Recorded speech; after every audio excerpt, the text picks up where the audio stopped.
This week is Theros Week, where I talk about the new Mythic Odysseys of Theros book, and there'll be a new video every day this week as we explore the new content in the book, and at the end of the week I'll be giving an overall review. I'm also running a huge competition this month, so stick around to the end of the video for information on that. Today we're taking a look at the new supernatural gifts included in the Theros book. Now the supernatural gifts are a really interesting part of the Theros book because you can compare them in a lot of ways to the optional feat mechanics, but the gifts are baked right into the Theros setting.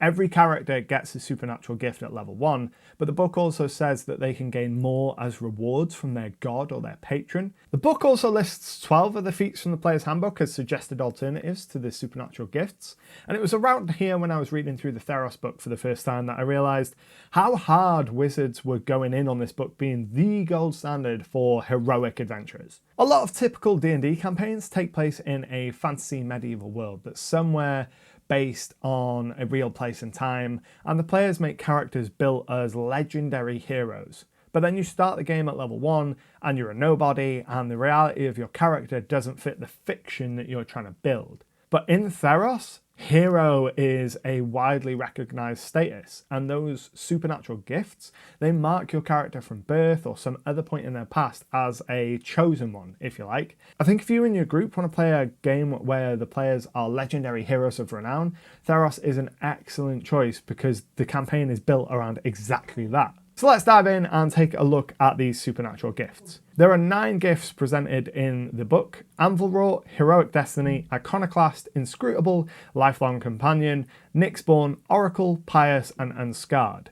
Each gift comes with new mechanical benefits, as well as a list of characteristics to help determine who your character is. There are a lot of character tables throughout this book, from those presented here for the gifts to the ones relating to the gods you choose or the race you pick, and a whole bunch more. And I think it goes a long way to help players understand this world and how its people think. So the first gift that we're going to talk about is Anvil Rook. Now, as an Anvil Rook character, you are forged in the burning fires of Perforos's forge.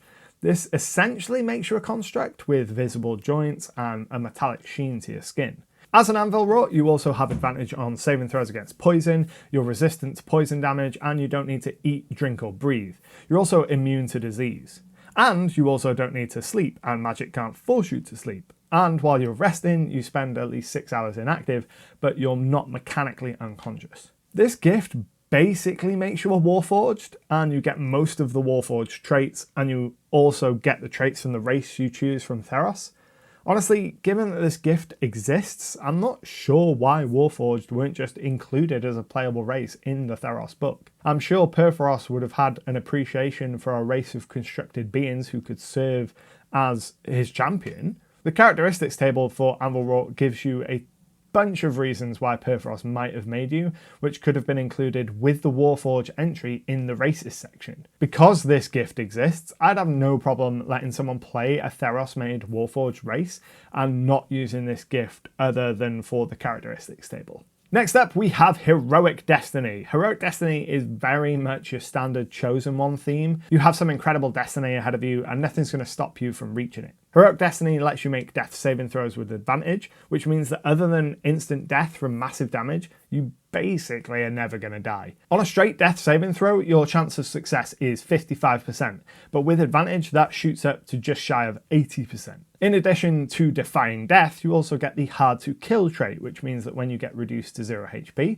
but you aren't killed outright, you can instead drop to 1 HP instead. After using this trait, you have to finish a long rest to use it again, but it could be really clutch if you find yourself separated from the party and need to buy yourself another turn for them to reach you. The characteristics table for this gift gives you an insight into what your destiny might be, and includes things like you're destined to slay a kraken, liberate your beloved from the clutches of the underworld, or even destined to become a god yourself. Next we have the Iconoclast. The Iconoclast is someone that refuses to accept that the gods are deserving of worship, making them somewhat of a heretic in a religious setting like Theros. Iconoclast is a sensible choice for Leonin, who as a whole don't worship the gods, but it is available to any race. Denying the gods grants you a level of power because the way magic and faith in Theros work is that with enough shared belief in things, things become real. That's how the gods first came into being. So the Iconoclast gift is suggesting believing in yourself is enough to give you power. You gain the ability to cast protection from good and evil on yourself without material components once between long rests. You also lose the ability to lose or gain piety with any of the gods of Theros, and instead get a specific ability at level 5, 11 and 17 to replace that. At level 5 you can cast Dispel Magic, at level 11 you get Dispel Good and Evil, and at level 17 you can cast Anti-Magic Field. The characteristics table for the Iconoclast gives you some ideas why your character doesn't show devotion to the gods, and it would be a great addition to the tables presented in the Leonin entry that we talked about yesterday. Next up we have the Inscrutable gift. Now the Inscrutable gift represents your mental fortitude and your strength of mind. It gives you resistance to psychic damage, and it makes you immune to effects that allow creatures to sense your emotions or read your thoughts. This is a great choice for a lot of the casting classes, as it fits the idea of their minds being their most valuable weapon. And the characteristics table for the Inscrutable gift gives you some ideas on why your mind is so strong. Next up we have the Lifelong Companion. The Lifelong Companion gift is based on the tales of great duos who achieved greatness as a team. When you choose this gift, you get an ability that grants your allies within 5 feet advantage on saving throws against Frightened and Charmed, so long as you're not incapacitated. You also get the ability to use a reaction to make an attack intended for a friend within 5 feet hit you instead once per long rest. Combine this with the protection fighting style as a fighter and you have a great frontline warrior who can keep their allies safe. The relationship table gives you some ideas on who your lifelong partner might be, which includes people like siblings, lovers and childhood friends. Next up is the Kinks Born. Now the Kinks Born come from the realms of the gods. Somewhere between mortal and divine, the Kinks Born may have been created by a god directly, or you might have sprung into life as the result of cosmic forces. Now the Kinks Born have an origins table that give you some ideas on how you came into being. My favourite is that you were a song or a work of art that was brought to life. To me, one of the most interesting things about Theros is that concept that ideas can be made real through enough shared belief. So the idea of your character being a character from fiction come to life is really, really cool. As a Kinks Born, you can spend an action once per long rest to wrap yourself in a starry cloak, which grants disadvantage on attacks made against you for 1 minute. This is a pretty handy ability, and I can see a lot of rogues being able to use this outside of combat for some interesting results. You also gain resistance to necrotic and radiant damage as an Kinks Born. Then we have the Oracle. Now as an Oracle you gain a direct link with the divine and you can commune with the gods themselves. Now in a world like Theros where divinity is so key to everyday life, an Oracle would be an incredibly respected individual because of that link to the divine. This gift lets you communicate in Celestial, the language of the gods, and it allows the gods to use you as a conduit to speak to other mortals, granting you visions or speaking directly through you. You also gain insight from the gods, which lets you add a d10 on ability checks even after seeing the result of the d20 roll, but before being told whether you've succeeded or failed.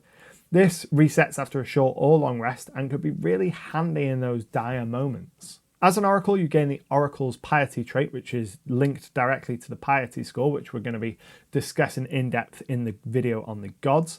These abilities range from letting you cast Augury, Divination or Commune, and you can even increase your Wisdom score using this ability. And finally, as an Oracle, you also get a Curse, which is a piece of fluff tied to your character. You might know exactly how and when you're going to die, for example, or you might be haunted by the nightmares foretelling the deaths of others. And then we have Pious. Now your character was born with a connection to a god, and you can call upon that connection to the god to aid you in your adventures. The Pious gift grants you the Pious Protection feat, which allows you to re-roll a failed saving throw once per long rest. You also get the Religious Study trait, which grants you advantage on religion checks relating to your chosen god.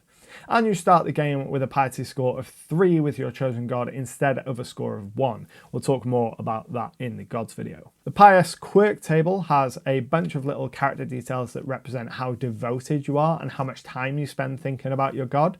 It includes things like being jealous of oracles for being able to commune directly with the gods, or calling people by your god's name because your mind is so focused on them. And then finally we have the Unscarred gift, which allows you to be resistant to physical harm like the heroes of ancient myths. When you take damage, you can reduce the total damage by a d12 plus your con modifier, and you recover this ability during a short or long rest. This is a really good way to keep yourself in the fight a little bit longer. Now, the origins table for the Unscarred gift gives you some ideas on why you're so hardy and includes options like maybe you were bathed in Hydra blood as a child, or you were rescued from the underworld and you still aren't fully alive. I really like the concept behind the supernatural gifts in the Theros campaign.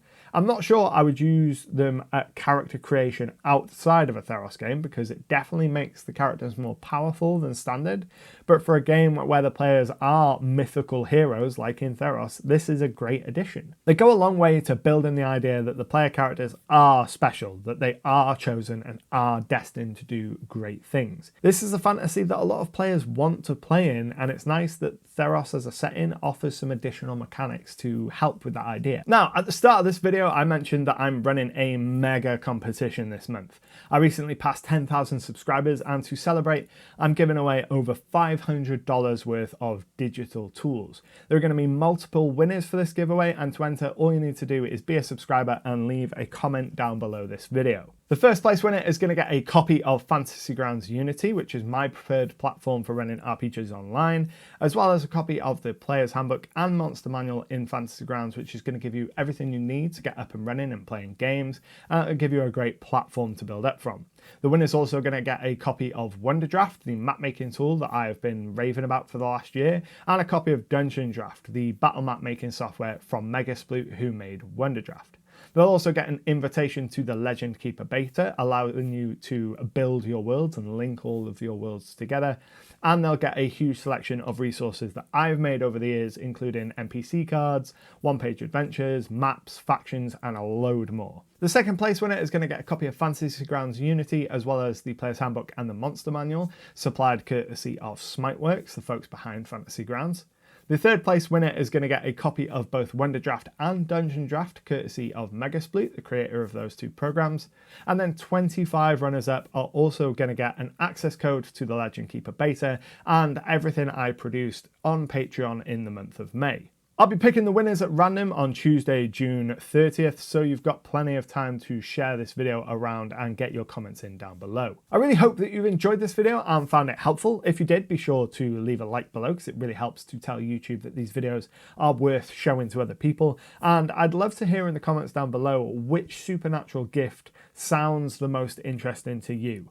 But until next time, happy gaming. Thanks for watching. If you're new here, make sure to subscribe to stay up to date with all my new releases. I release new videos every other Friday. You'll find more videos just over here, and if you enjoy what I do, please consider supporting me on Patreon. Just $5 a month gets you access to loads of extra content to use in your RPG campaigns. But until next time, happy gaming.